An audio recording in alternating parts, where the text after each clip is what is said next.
इस घर में किसी की शादी हुई ना तो मैं किसी को भी नहीं छोड़ूंगी। इस घर को आग लगा दूंगी, जल के मर जाओगे तुम सब लोग, जनाजा उठा दूंगी इस घर से, लेकिन शादी नहीं होने। खुदा के वास्ते मुझे मेरी लड़की दे दो। देखो मैंने उसकी रस्म करनी थी, लेकिन वो ना यहाँ रुहेल के साथ भाग के आ गई।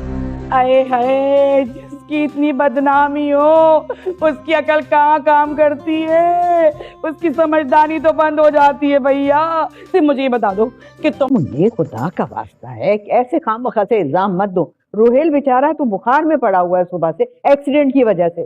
अम्मो आप यहाँ हैं तो मुन्नी खाला को काहे नहीं बताएं? मुन्नी खाला को नहीं बताना था, इसीलिए नहीं बताया। क्यों नहीं बताना था? और ये आई कैसे है आप? इनका जो दिल चाहता है वो फैसला मुझ पे इम्पोज कर देती है। मेरी भी जिंदगी में अपने डिसीजंस ले सकता हूं। Enough is enough. What do you mean enough is enough? आपने ये बात तो सुनी होगी, मोहब्बत अंधी होती है और सारे रिश्ते भूल जाती है। प्लीज मेरी मोहब्बत को मेरी जिद ना बनाए, कहीं ऐसा ना हो मैं अपनी लिमिट्स क्रॉस कर लूं। इस घर में किसी की शादी हुई ना तो मैं किसी को भी नहीं छोड़ूंगी। इस घर को आग लगा दूंगी, जल के मर जाओगे तुम सब लोग, जनाजा उठा दूंगी इस घर से, लेकिन शादी नहीं होने। खुदा के वास्ते मुझे मेरी लड़की दे दो। देखो मैंने उसकी रस्म करनी थी, लेकिन वो ना यहाँ रुहेल के साथ भाग के आ गई। आए हाय, जिसकी इतनी बदनामी हो उसकी अकल कहाँ काम करती है, उसकी समझदारी तो बंद हो जाती है। भैया सिर्फ मुझे ये बता दो कि तुम, ये खुदा का वास्ता है कि ऐसे खामखा से इल्जाम मत दो। रोहेल बेचारा है तो बुखार में पड़ा हुआ है सुबह से, एक्सीडेंट की वजह से। अम्मो आप यहाँ हैं तो मुन्नी खाला को काहे नहीं बताएं? मुन्नी खाला को नहीं बताना था, इसीलिए नहीं बताया। क्यों नहीं बताना था? और ये आई कैसे है आप? इनका जो दिल चाहता है वो फैसला मुझ पे इम्पोज कर देती है। मेरी भी जिंदगी में अपने डिसीजंस ले सकता हूं। Enough is enough. What do you mean enough is enough? आपने ये बात तो सुनी होगी, मोहब्बत अंधी होती है और सारे रिश्ते भूल जाती है।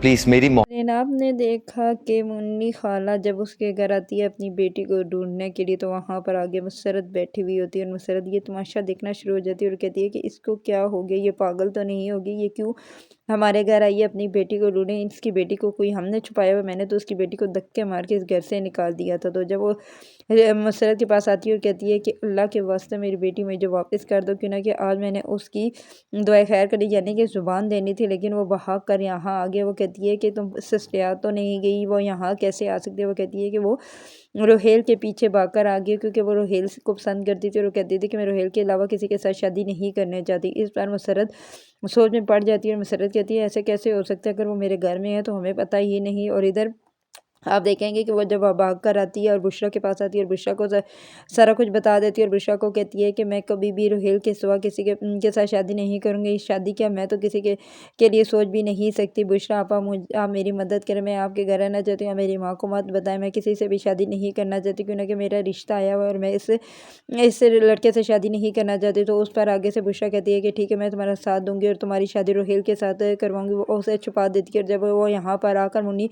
खाला वो बाल भी मचाती है, लेकिन वो किसी को नहीं बताते और उसे वहाँ से भेज देते हैं। जब थोड़ा चली जाती हैं तो वापस सारे बैठे हुए होते हैं, कहते हैं कि कहाँ पर चली गई है शबो। तो उस पर वो वहाँ पर बैठी बुशरा बोल पड़ती है। बुशरा कहती है कि मुझे पता है वो कहाँ पर है। तो उस पर उसके बहन भाई कहते हैं कि तुम्हें अगर पता है तो कहाँ है तो तुम बता नहीं सकती। तो तब वो बताती है कि ये हमारे घर में ही है और इसलिए मैंने तो किसी को नहीं बताया, क्योंकि इसने कहा था कि वो रोहेल के अलावा किसी से शादी नहीं करना चाहती। उस पर उसकी माँ कहती है कि तुमने हमें क्यों नहीं बताया। उसकी माँ कितनी परेशान होगी।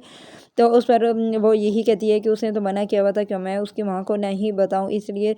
लेकिन जब उसकी माँ कहती है ये गलत बात है, जब वो उसकी माँ को बुलाते हैं, मुन्नी खाला को बुलाते हैं, तो वो कहती है कि जब किसी की इज्जत घर से भाग जाए किसी लड़के के पीछे तो उसकी अकल कहाँ काम करती है। इसीलिए अब अगर आप लोग मेरी बेटी वापस कर देते हैं तो मेरी कितनी बेइज्जती होगी। लेकिन मैं ये चाहती हूँ कि अगर आप लोग मेरी बेटी के साथ अपने बेटे का निकाह कर दें तो ये बहुत ही अच्छी बात है। उस पर सारे सोच में पड़ जाती हैं, लेकिन उसकी बड़ी भाभी कहती है कि नहीं अभी नहीं। तो वहाँ पर खड़ी मुसरत ये सारा कुछ सोच रही है, देख रही होती है और वो फ़ौरन बोल पड़ती है कि अगर किसी की इस घर में शादी हुई तो आप लोग जानते हैं कि मैं क्या अशर करूँगी, मैं इस घर को आग लगा दूँगी, तोड़ फोड़ कर दूँगी, लेकिन किसी की शादी नहीं होने दूँगी। क्यों ना कि वो कैसा कोई शादी कर सकता है, जबकि मैं इस घर में बैठी हुई हूँ और मेरे बारे में कोई ना सोचे और छोटों की शादी हुई है तो मैं होने ही नहीं दूंगी। और इस पर मसरत तो से वो बाल मचाती है और अपनी माँ को कहती है कि मैं बार बार तुम्हें समझा रही हूँ कि ऐसी गलती मत करना, अगर तुमने ऐसी गलती की तो मैं इस घर को आग लगा के अपने आप को ही आग लगा के मर जाऊंगी, लेकिन इस शादी नहीं होने दूंगी। दूसरी तरफ आप ये भी देखेंगे कि